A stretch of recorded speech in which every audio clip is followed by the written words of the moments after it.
Today we have Advocate Mahima Singh, AICC Media Coordinator, and we also have Kyakashe Sumi from Akuluto constituency, and also we have Mahima Sujata Paul, AICC Media Coordinator, and also Yanger Longkumer, Party Spokesperson in PCC.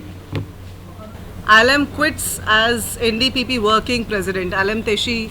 Alam Temshi Jamir has quit and has cited the reason. He said the NDPP has denigrated to mere material power and political considerations and devoid of democratic discussions and values, and that is exactly where I'm going to take it from. And to set the context, I'm reminded of this poem by one renowned poet, the ageless poem, When They Came for the Jews. When they came for the Jews, I did not speak because I was not a Jew. First they came for the socialists and I did not speak out because I was not a socialist. Then they came for the trade unionists and I did not speak out because I was not a trade unionist. Then they came for the Jews and I did not speak out because I was not a Jew. Then they came for me and there was no one to speak out for me. Those are the words of Martin Niemöller, and with this, let me begin today's agenda, my friends. The word Adivasi means first inhabitants. That is the word the BJP has a problem with. BJP, the friends of the NDPP, the friends of Nephew Rio. While Naga identity is your true pride that the Congress has ever stood for, it is the same identity, my friends, that the dear friends of the NDPP, the BJP, has a problem with, as I said. You see, the BJP is, an expert of renaming. You must have seen the headlines recently, couple of days ago. Mughal Gardens, ages-old Mughal Gardens in the Rashtrapati Bhavan, in the President's house in Delhi, were renamed to Amrit Udyan. The Rajpath was last year renamed to Kartavya Path. And the ages-old agenda of the BJP in Nagaland is to rename, of the RSS is to rename Adivasis to Vanvasi, because they want to reduce the first inhabitants of Mother Nature to being mere forest dwellers. And this is leading me to my agenda of the day, which is the draconian laws of the government. While the corruption-laden Rio government, my friends, has shown the way into the Operation Lotus. I held a press conference on the 23rd of January at Kohima. On that day, I had enlightened the people of Nagaland about one of the biggest scams in the history of Nagaland, where 70 crores of public money has been siphoned in the name of the High Court. The High Court scam that has led the BJP into Nagaland via Assam. Today, what we talk about is how the Chief Minister has become obsequious to the BJP, following into the steps of Assam and Meghalaya. Meghalaya recently, just yesterday, you've seen how in Meghalaya the BJP is taken over and how they have defied their friends, old friends, ex-friends and allies. And that's not a lone example. I would say that Meghalaya is not a lone example. In fact, it is preceded recently by Maharashtra, you would remember. It is preceded by Haryana. BJP has walked on the same terms. Whoever, it is a matter of history, my friends, and the NDPP, I'm raising this alarm for the NDPP also, that whoever has allied with the BJP in the past has actually gone extinct. Haryana, Punjab I was mentioning, you would remember the Shiromani Akali Dal, and how during the draconian laws of the farm laws, how one Lok Sabha MP had actually raised that issue, and then the Shiromani Akali Dal broke away from the BJP. Kashmir, you would not forget. And Bihar, the newest example, however, where it was the other way around. Mr. Nitish Kumar was futuristic enough to see how the BJP was playing, and so he did. He made the BJP taste his own medicine, taste their own medicine. Now recently, my friends, when Mr. Rahul Gandhi was walking from Kanyakumari to Kashmir, when he met the people of this country on every mile as he walked along. And besides, the Nagaland Pradesh Congress Committee walked from Kohima to Kigwema. Our leaders came across people from all sorts of indigenous tribes. They heard their issues, they heard their plight, they heard their concerns about the draconian laws of Uniform Civil Code. They heard their concerns about Citizenship Amendment Act, National Register of Citizens, and the Forest Rights Act also. However, for today, this conference, we'll focus on the Uniform Civil Code. Since 1998, I must apprise all of you of this. Since 1998, the central government, now the central government of the BJP that was sitting in the opposition at that point in time, the BJP has actually demanded this Uniform Civil Code. Their agenda, abrogation of 370, Ram Mandir is now done away with. 2024 is going to be about the Uniform Civil Code. They want to Hinduize, mind this term, they want to Hinduize the ways of marriage, divorce, succession, adoption, guardianship and inheritance in this country. Hinduize the ways of these ways of life. The BJP knows only one color, my friends. And that one color is saffron, the first color of the tricolor, which is why they actually disapproved. Their Guru Golwalkar disapproved of the tricolor. They said Hindus will never accept the tricolor. And that saffron color is what they want to paint upon the entire country and our diversity. I will remind you of a remark by Mr. Rajesh Das. Who is Mr. Rajesh Das? Mr. Rajesh Das is the organization secretary of Vanvasi Kalyan Ashram, an outfit run by the Rashtriya Swayam Sevak Sangh RSS in the northeastern region of this country. So Mr. Rajesh Das had a couple of years ago proclaimed, and I'll read it out, we consider every tribe to be a part of Hindu or Sanatan Dharma. We consider all Vanvasis a part of this larger Dharma. We'll see what happens to them after 100 or 200 years. And now, at this moment as we talk, we are sitting up amidst those 100 or 200 years, my friends. And one must note what is going on. During 1960s, if you recall, when the RSS and the VHP, the Vishwa Hindu Parishad, began to forge its Hindu supremacist ideology on the minds of the non-Christian Heraka Nagas, thus followed by the glorification and projection of Rani Gedinliu, who was dearly given that obsequiate by none other than Pandit Jawaharlal Nehru, who also gave recognition to Nagaland as a state of the biggest democracy of the world, saving it the vulnerability that it would have otherwise been rendered in.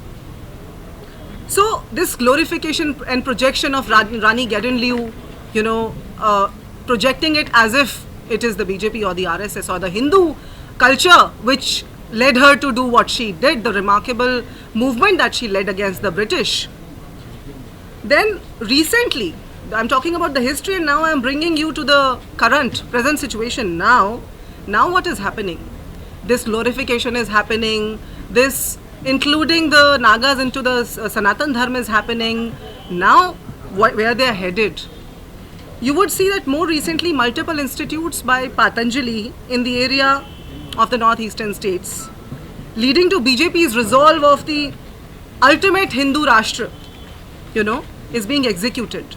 And one must remember that one of the biggest pieces of land measuring 1200 acres, that's not a small piece of land, especially in the bordering states of Northeast. 1200 acres, my friend, have been given to Patanjali free of cost, although nowadays we see that the mindset of the cult Baba Ramdev seems to be shifting after the Yatra. Yatra has, caused that dent on these lakhs of crores of rupees and this strategy that the BJP was forging on the, in pursuit of its Hindu resolve.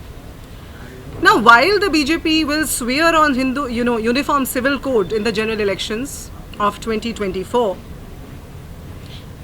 and in view of the history that I've been talking about, in view of the mission that I've been talking about, one must remember that it will be doing so in deliberate ignorance of the unique identity of each of 17 Naga tribes out of 705 total recognized tribes across the country.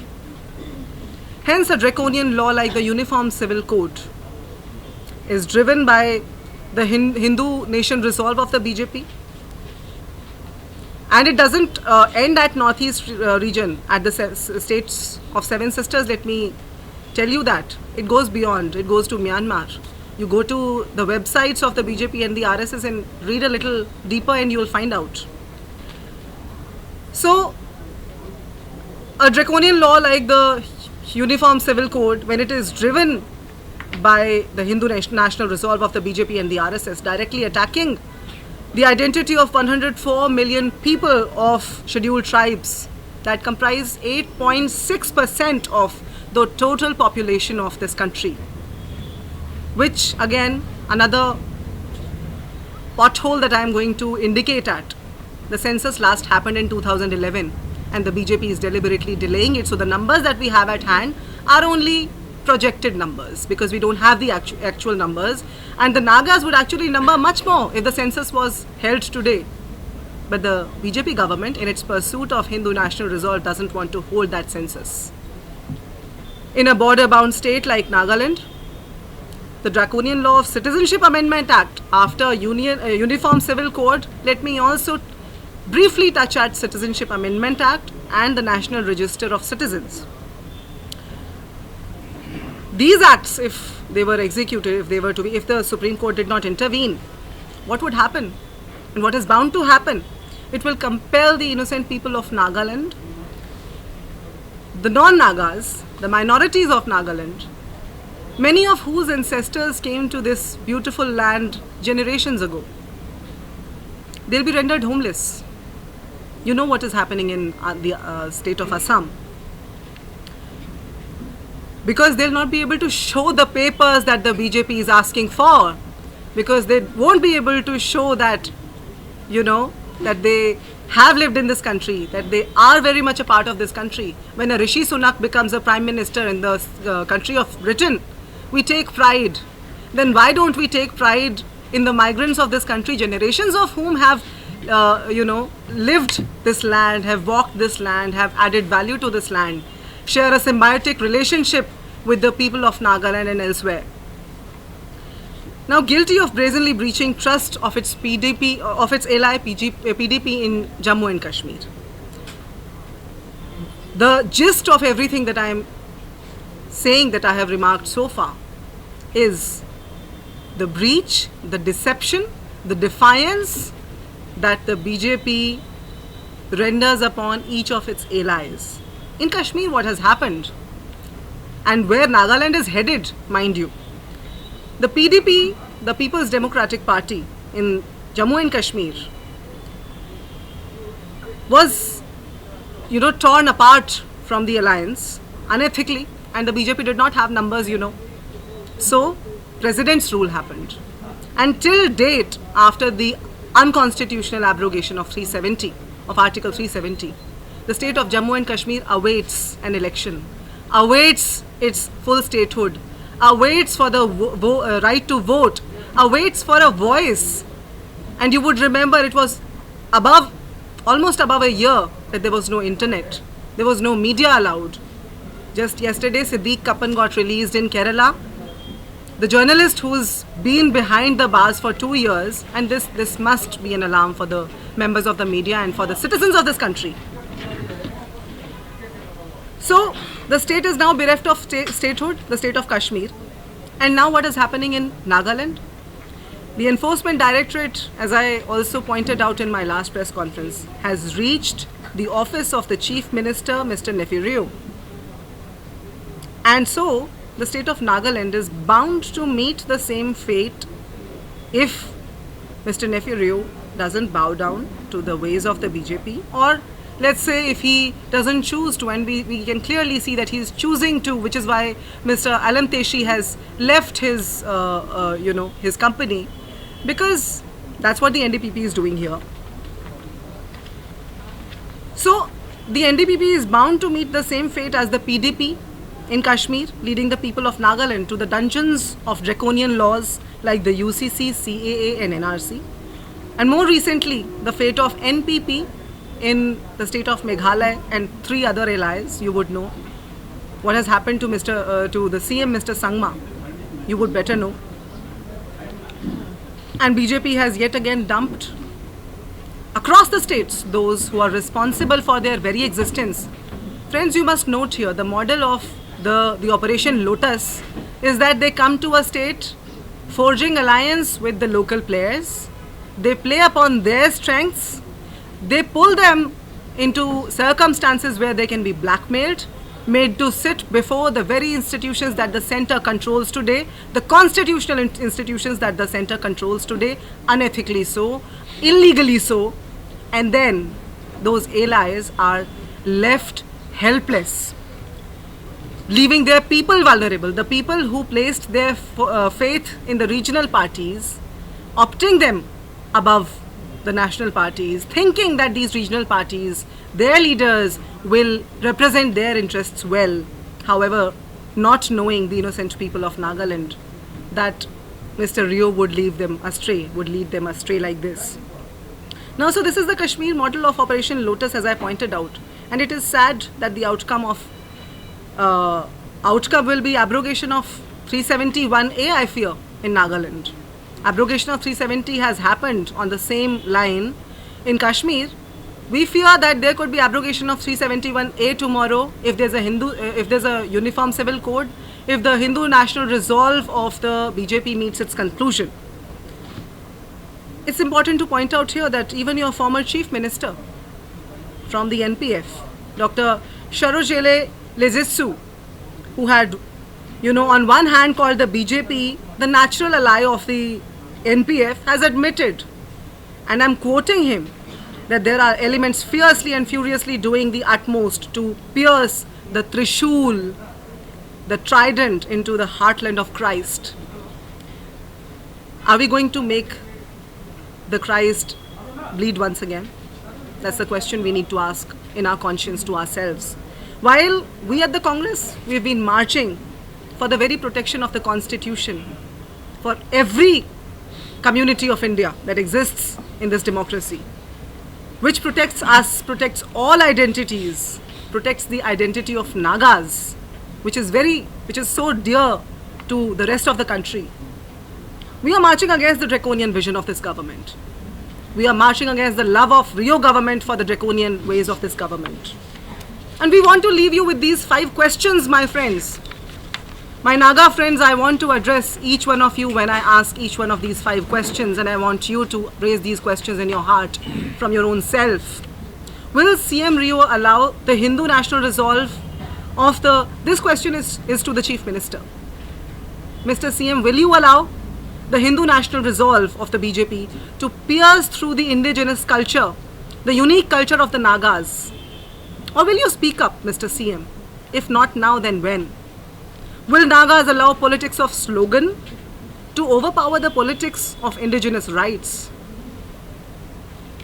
Will the inherently so strong Naga community stand with their migrant brothers and sisters now when they need it? And I'll remind you of the Martin Niemöller poem that I recited in the beginning. When they came for the Jews, I did not speak up because I was not a Jew. Will the voters of Nagaland stand against the politics of polarization, hatred and Hinduization, as I said, of their cultures? I don't think so. Will the Nagas, most importantly, stand up for their origin, to oust a weak government which is bound to leave them vulnerable? With these words, I will remind you that the Congress's resolve has always been to strengthen the voice of the Naga people, and it remains so. Whether it is in the assembly or outside, we've been sitting out of the assembly for quite some time now. Yet, relentlessly, our voice is the voice of the people of Nagaland. And we'll continue to stand up for the protection of the rights, for the indigenous culture that this land represents. If you go through the internet also, you'll see that the Congress party has consistently made the allegations. Maybe they are now out in the open because of election season also, more people are talking about it. If you see what has happened to the Colosseum, I mean, people are talking about it. People are giving us all the love possible because we are raising their issues and they are standing by us. And if you see what they are commenting on social media, proves that people are questioning the Rio government on the corruption that they have indulged in. Everybody is talking about it. There are no roads over here. Who is denying it? When you come for a press conference here, you know you are in Dimapur. But you step out of Dimapur, go to Newland, and there's nothing. But you go to Sovima Valley, Somima village. It's like Sovima Valley. Oh, there's a beautiful stadium, and the contractor, the owner, the board president seem to be one person. So, who is that person? We will come back to you with that also. We are consistently raising people's issues, and that is one thing that the Congress has done in spite of not being there in the assembly, but it has played the role of an opposition. Let me say here, we have made accusations on the High Court. You asked me about the accusations right now. When we talked about the High Court, Dr. Chamban Mary has responded. In fact, I was going through the responses to my press conference, and it was very interesting to see, and I think he's one of the legislators. And I think he is the Law and Justice Secretary also. He holds a post there.